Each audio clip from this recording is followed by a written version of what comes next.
നമസ്കാരം.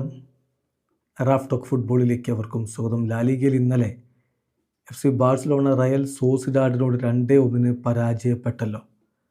പരാജയപ്പെട്ടതാണോ റഫറി പരാജയപ്പെടുത്തിയതാണോ ആ തർക്കം ഒരു ഭാഗത്ത് അങ്ങനെ നടക്കുകയാണ്. കോച്ച് ഹൻസി ഫ്ലിക്കും ക്യാപ്റ്റൻ ഫ്രങ്കി ഡിയോങ്ങും ഒക്കെ അതിശക്തമായ ഭാഷയിൽ റഫറിക്കെതിരെ രംഗത്ത് വരും നമ്മൾ കണ്ടു. സംഗതി എന്തായാലും ഫൈനൽ റിസൾട്ടിന് മാറ്റാൻ പറ്റില്ലല്ലോ. 2-1 ബാഴ്സ തോറ്റു. ഈ തോൽവിയോടുകൂടി ലാലിഗയിൽ ഇപ്പോൾ സംഭവിച്ചത് എന്താണ്? ബാഴ്സയും റയലും തമ്മിൽ ഒറ്റ പോയിൻ്റ് വ്യത്യാസമേ ഇപ്പോഴുള്ളൂ. ബാഴ്സയ്ക്ക് 20 കളി 49 പോയിൻ്റ്, റയൽ മാഡ്രിഡിന് 20 കളി 48 പോയിൻ്റ്. ഒപ്പത്തിനൊപ്പം എന്ന രൂപത്തിൽ അവർ പോകുന്നു എന്നർത്ഥം. ലാലിഗയിലെ കിരീട പോരാട്ടം ഇവർ തമ്മിൽ തന്നെയാവുകയാണ്. മൂന്നാമതുള്ള വിയാറയലിന് 19 കളി 41 പോയിൻ്റാണ്. നാലാമതുള്ള അത്ലറ്റിക്കോ മാഡ്രിഡിന് 20 കളി 41 പോയിൻ്റ്. ഇപ്പോൾ വിയാറയൽ അവരുടെ കളി ജയിച്ചെന്ന് കരുതുക, അടുത്ത ഈ കുറവുള്ള കളി. അപ്പോൾ അവർ 44 പോയിൻറ്റിലേക്ക് എന്നാലും എത്തുകയുള്ളൂ. ഇവർ തമ്മിലുള്ള പോരാട്ടം തന്നെയാണ് കടുക്കാൻ പോകുന്നത്.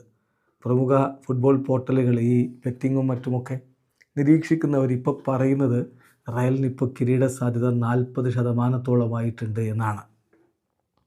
തീർച്ചയായിട്ടും ഇവർ തമ്മിൽ നേർക്കുനേർ ഏറ്റുമുട്ടുന്ന എൽ ക്ലാസിക്കോ പോരാട്ടം അത് ഇത്തവണ ഇനി ലീഗിൻ്റെ കിരീട സാധ്യതയ്ക്ക് വലിയ പ്രാധാന്യമുള്ളൊരു പോരാട്ടമായിരിക്കും. ഈ ലീഗിൽ ഇവർ തമ്മിൽ ഏറ്റുമുട്ടിയതിൻ്റെ മുമ്പത്തെ മത്സരം ബെർണാബ്യൂവിൽ ജയിച്ചു കയറിയത് റയൽ മാഡ്രിഡ് ആയിരുന്നു. സൂപ്പർ കോപ്പ ഡി എസ്പാനയല്ല, ലാലിഗ പോരാട്ടമാണ് ഞാൻ പറയുന്നത്.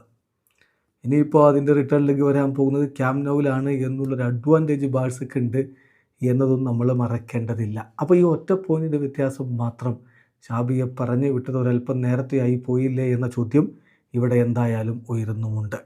അപ്പോൾ ബാഴ്സയെ സംബന്ധിച്ചിടത്തോളം ഈ കളി അവർ തോൽക്കുമ്പോൾ ക്രൈസി ആയിട്ടുള്ളൊരു ഫാക്ടർ ഉണ്ട്. ബാഴ്സലോണ ഈ സീസണിൽ എല്ലാ കോമ്പറ്റീഷനുകളിലുമായിട്ട് 5 കളികളാണ് തോറ്റത്. അത് ലാലിഗയിൽ മാത്രമല്ല, ലാലിഗ 3 കളിയാണ്. ആകെ 5 കളി തോറ്റതിൽ റാഫീഞ്ഞ അതിൽ ഒറ്റ കളിയിലും സ്റ്റാർട്ട് ചെയ്തിട്ടില്ല എന്ന കാര്യം ശ്രദ്ധിക്കണം. പിന്നെ ഈ ഗിൽമാൻസോ എന്ന റഫറി ബാഴ്സയുടെ മത്സരം നിയന്ത്രിക്കാൻ വന്നാൽ പലപ്പോഴും അവർക്ക് പണി കിട്ടിയിട്ടുണ്ട്. അതിൻ്റെ കൃത്യമായ കണക്ക് പറയാം. Gil Manzano is the referee under whom FC Barcelona have suffered the most LaLiga defeats in the 21st century.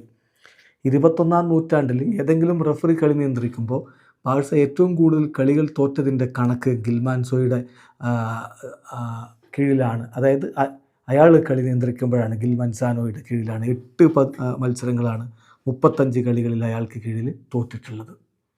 അപ്പോൾ റഫറിങ്ങുമായി ബന്ധപ്പെട്ട വിവാദം അവിടെ നിൽക്കുമ്പോഴും ഫൈനൽ റിസൾട്ടാണല്ലോ ഇനി അങ്ങോട്ട് പരിഗണിക്കപ്പെടുക. അതുകൊണ്ട് തന്നെ ബാഴ്സ റയൽ പോരാട്ടം കനക്കും എന്നുള്ള സൂചനയാണ് ഇപ്പോൾ നമുക്ക് ലഭിക്കുന്നത്.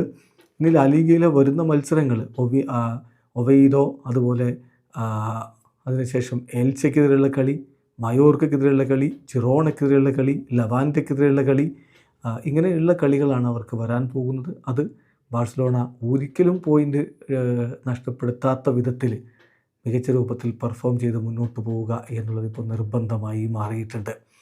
അതോടൊപ്പം തന്നെ റയലിൻ്റെ ഒരു കാര്യം കൂടി നമ്മൾ പറഞ്ഞു പോകണമല്ലോ. ഇപ്പോൾ ചാമ്പ്യൻസ് ലീഗിൽ റയൽ ടോപ്പ് 7 നിൽക്കുകയാണ്, ടോപ്പ് 8 നിൽക്കുകയാണ്. അതായത് ഒരു 7ാം സ്ഥാനത്താണ്. അവർക്ക് അവിടെ നിന്ന് മുന്നോട്ട് പോകാൻ വലിയ ബുദ്ധിമുട്ടും ഉണ്ടാവില്ല. അതേസമയം ബാഴ്സയ്ക്ക് അവിടെയും പ്രശ്നമാണ്. ഇനിയിപ്പോൾ സ്ലാവിയ പ്രാഹക്കെതിരെയുള്ള കളി ജയിച്ച് മുന്നോട്ട് കയറാനുള്ള ശ്രമമായിരിക്കും അവർ നടത്തുക. റയൽ മാഡ്രിഡിനെ സംബന്ധിച്ചിടത്തോളം ഇപ്പോൾ അടുത്ത കളി ഇനി ലാലിഗയിലെ കാര്യമാണ് പറയുന്നത്, വിയാറയലിനെതിരെ, അതിനുശേഷം വയക്കാനോക്കെതിരെ, വലൻസിയക്കെതിരെ, റയൽ സോസിഡാഡിനെതിരെ, ഒസാസുനക്കെതിരെ, ഗെറ്റാഫയ്ക്കെതിരെ, ഇങ്ങനെയാണ് അവരുടെ കളികൾ പോകുന്നത്. സോ ഈ 2 ടീമുകൾ ഇങ്ങനെ പോയി ഏറ്റവും ഒടുവിൽ ലീഗിൻ്റെ അവസാന ഘട്ടത്തിലെ മെയ് 11 പരസ്പരം ഏറ്റുമുട്ടാൻ പോകുന്നത് ക്യാമ്പ് നൗവിൽ. അതിനുശേഷം പിന്നെ 3 റൗണ്ട് മത്സരങ്ങളെ ബാക്കി ഉണ്ടാവുകയുള്ളൂ. അതായത് ഇത്തവണത്തെ ലാലിഗ പോരാട്ടം ഇവർ തമ്മിൽ കനത്ത ഫോട്ടോ ഫിനിഷിംഗ് രൂപത്തിലേക്ക് മാറിക്കൊണ്ടിരിക്കുന്നു. ഈ ഒരൊറ്റ തോൽവി, ബാഴ്സയുടെ തോൽവി കാര്യങ്ങളെ ആകെ മാറ്റിമറിച്ചിരിക്കുകയാണ്. വീഡിയോ അവസാനിക്കുന്ന ഫുട്ബോൾ ലോകത്തെ കൂടുതൽ വിശേഷങ്ങളുമായി റാഫ് ടോക്സ്.